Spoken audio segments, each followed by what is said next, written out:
We're going to move into a meditation now, and I continue to be inspired by the beautiful crystals that I have on the table. We gave a meditation last week focused on crystals, so I'm going to continue because we have a labradorite, and I love labradorite crystals.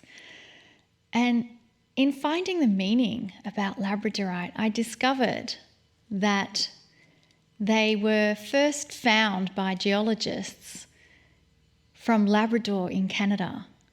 And there's an Inuit story that talks about the northern lights, known as the Aurora Borealis, had somehow become trapped in these stones, and that a warrior came to free the northern lights because they had disappeared, and he struck that stone with his spear, and the northern lights went back up into the sky, but some of them remained trapped within the rocks, and they represent the connection to the ancestors. I love that story. I love the fact that we have a physical representation of something to help us connect with the energy of our ancestors. So I invite you to close your eyes and contemplate, what does it mean to you to connect with your ancestors? Who are your ancestors? What connection do they have to you? Perhaps you feel you don't know your ancestors and you would like to. So you can ask, dear ancestors, let me feel you. Show your presence to me. Let me connect in a deeper way to the energy of my ancestors. I am here, sitting here in this time of shift as a result of my ancestors. I ask the wisdom and love of the ancestors to come through to me in a way that I can feel, sense, or recognize. And now that that request has been made, just trust that it will be revealed to you in exactly the way you need to receive it. And now let us receive the message from Kryon.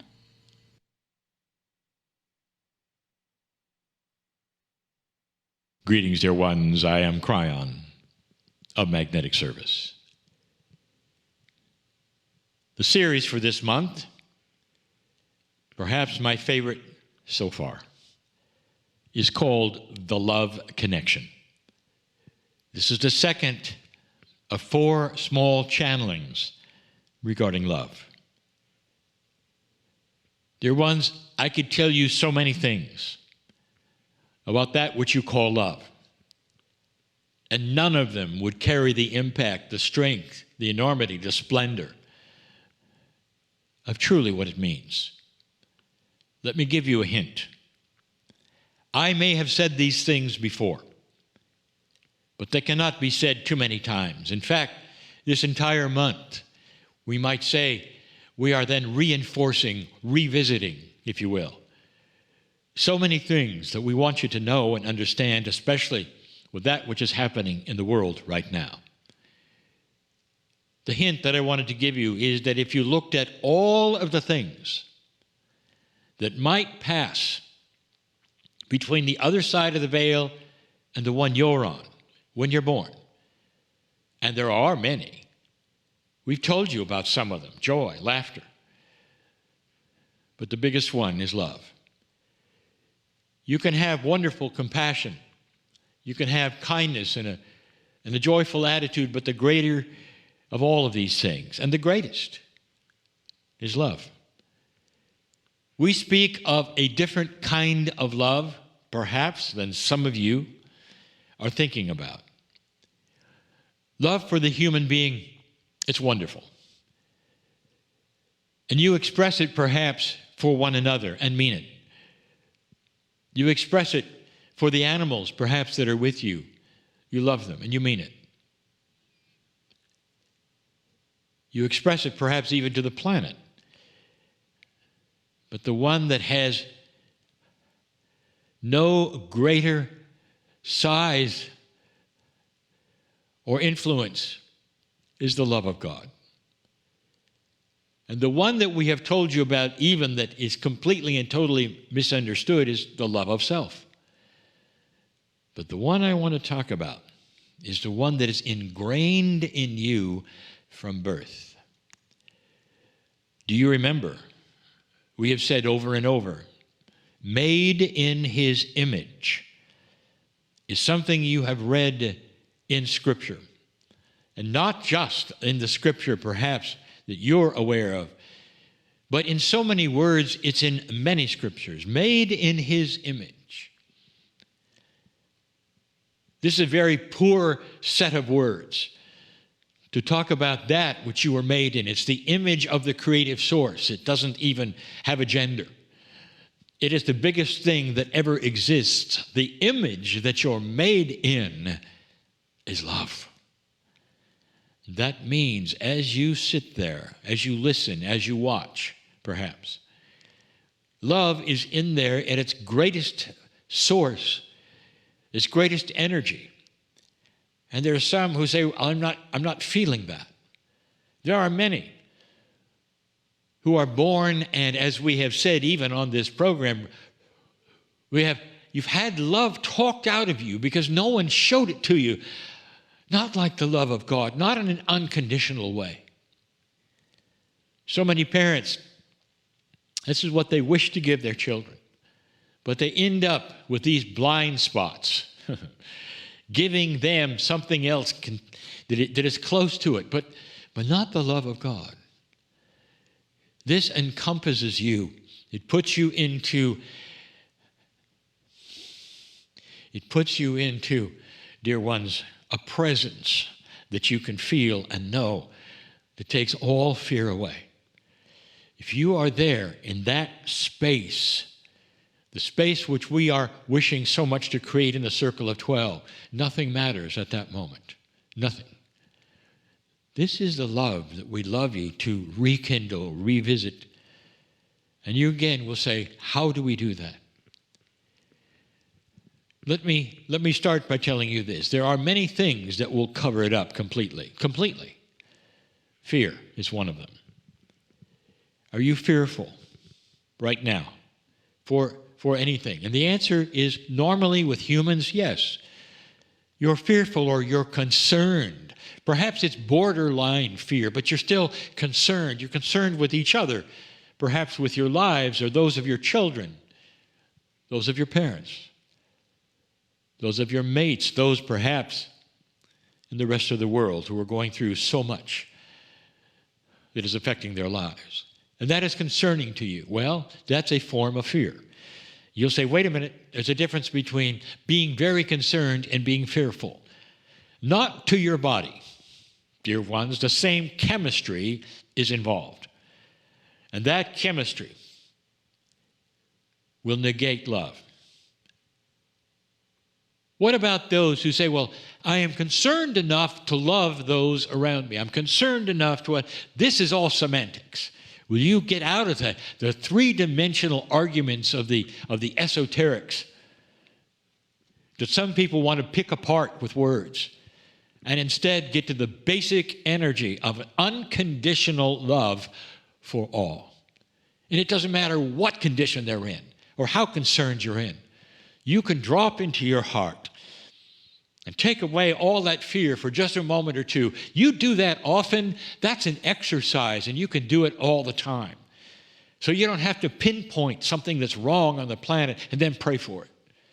You don't have to be concerned or fearful for someone else and then pray for it.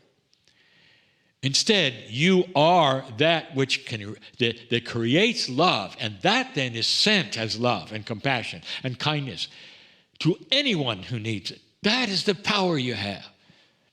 The intellectual esoterics will say, no, I had to identify them and put them in a list. No, you don't. That love that passes to you as the Creator Not only is it intrinsic, it is in you all the time, but it's you who covers it up. And you may not even know that you cover it up. Why not have your next prayer right now? Dear Spirit, help me see the things that are covering up the image of love from the Creator that I am, that is every single cell of my body. Help me to understand as I drop into my heart and send love to humanity or anyone else that it doesn't have to be with concern or fear, that it's generic, so beautiful and strong is it, that it's going to go exactly to who needs it. Therefore, if I put myself in that place and generate that beautiful, beautiful emotion, it's more than an emotion, it's an energy that goes everywhere. If you only knew what one person in coherence with the field and with others could do for the whole.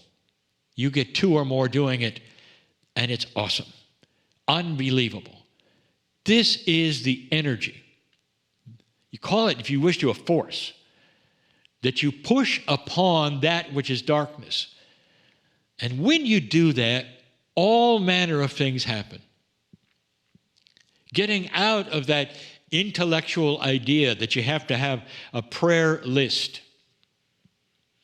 I tell you, I've asked my partner and his partner, Monica, to put together miracle moments. And you might see that or think that we're asking you to single out the people and their issues and pray for them. Let me tell you something.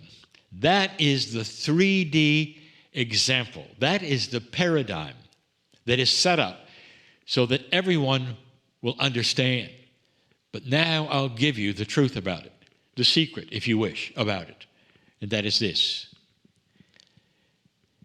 When you drop into your heart, whether you know their names or not, or you know anything about the list or not, all of them are represented. There will be those who put their names on the list, and a few months from now that list will grow so long, or it may have been resolved, or it may have been refined, or some of it may have disappeared for length reason. It doesn't matter. The entire list and everyone who's ever been on it is included in that multidimensional experience called love. And that love pushes to all of you. And in that, there is solace, there is healing, there is beauty, there is aha moments. I'm telling you, you're dealing with something that is bigger than anything that is love. It is that which is from the Creator. Something that you cannot spell or describe or define.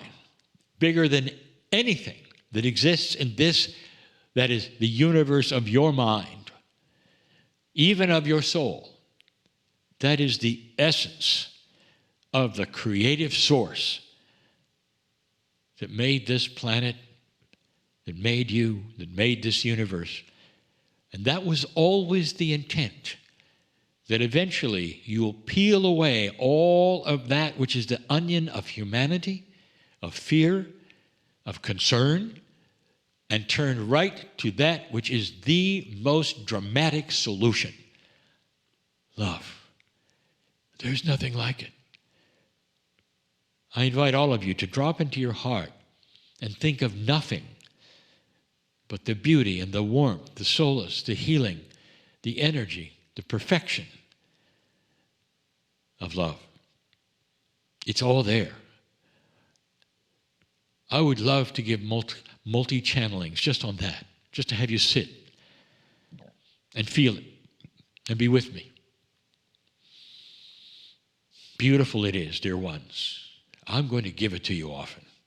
This information is too good not for you to revisit. In other words, visit it now. I am crying in love with all of you. In love with all of you. And so it is.